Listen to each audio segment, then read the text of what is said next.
Dona tum piniban kenili Flipkart on saman ka order on piniban lang chelo sinili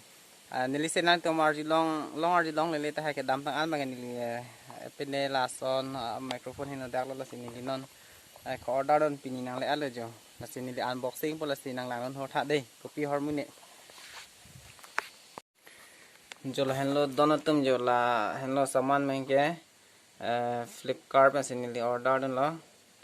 si jo nah lo nah kenal ne ador bang ke ador la ke ador so pe yo 1,63,000 jo nah tum la screenshot ra dang kana sani di non la unboxing je phan la ala mang ke la bang vlog nang ko don tum ho vlog ko nang lang tha dei tum la hello de ho unboxing Flipkart on ni order do na saman la sinon unboxing nang de ho pitong doi ni li hemaru ta pon pidalo dak la hanan ki tun ki chena room si ni unboxing bo dei ahormu bihek butela dak kiroji phan bang ke la ho la penang ko sini li non unboxing bo de ho Oh my God! Yo, nilisik lang rin iti matidi la si non nilisik lang dak bodey. Si subscribe abi ko nili video ko upload lutenan tumlong fit ko. Jo. La bangke.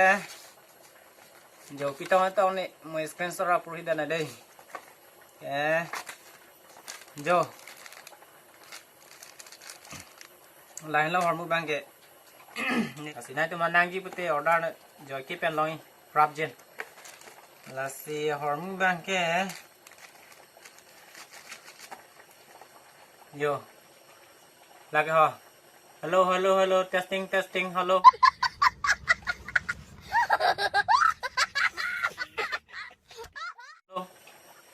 non bang ke klar dak pen lisi arjulong bodai don tu yo nili testing bonon hello testing hello arjilong ma don tum ho noni klar dak pen tum arjilong lo posti subscribe noi la pen share noi like pin noi comment pin noi dei nili non bang ke mission na video nai tum pe klang po la pen nili se klar dak pen tum arjilong pola se don tum non pen nani tum chisengoi nili video upload aprang pola se yo next video along le chitong thunang la silbang so channel na tum Malong Ari Vlog long na tum channel subscribe lang be subscribe noi la pen like pin noi comment pin noi la pen